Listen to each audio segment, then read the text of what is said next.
Yeah, hi everybody. Hi Fred. Fred tagged me. How weird is that? The tag was an annoying question. And I couldn't come up with an actual annoying question, but I have annoyances at questions that aren't questions. So that's what mine will be. Um, there's a question that's asked that actually isn't a question. It's a demand, and so when you answer it, one of the possible ways, and that answer doesn't match what the person wanted you to say, you get anger in response. So it wasn't a question. Uh, here's one that I get a lot and drives me crazy. Uh, the question is actually not,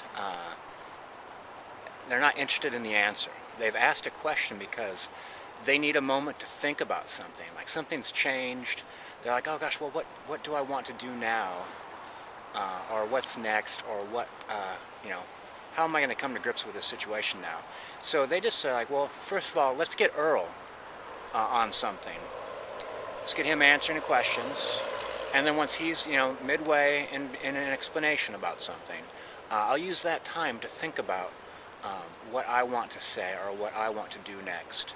Or hopefully I'll understand the situation by the time he's done talking.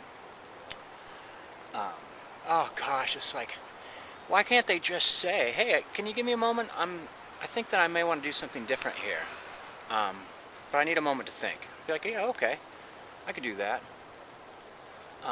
Because the whole idea, it's like, yeah, if you need a moment, actually I could use that moment to think as well. Oddly enough, I have a lot on my mind. Things that I'm interested in and want to think about, things I want to plan for later, my dreams, just considering what's happened throughout the day. I have stuff to do upstairs in my mind.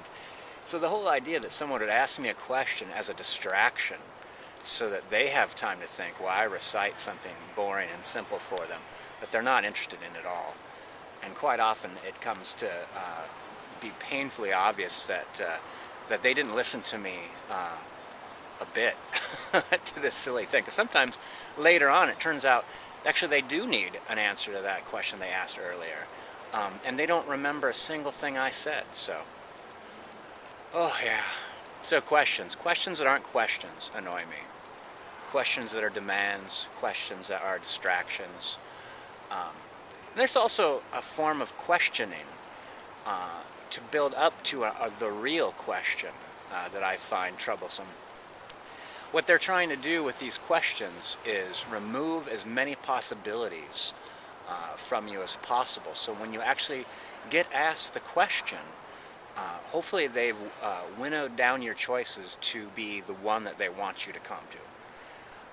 Which is kind of like the whole question that's not a question but a demand. But this is slightly different because it's the idea when I ask about this, the idea is, well, I just wanted to make sure it was appropriate to ask you this question. That's why I had to go through this long process of answering these questions. And it didn't really seem to have a point because I actually didn't know we were leading up to a question.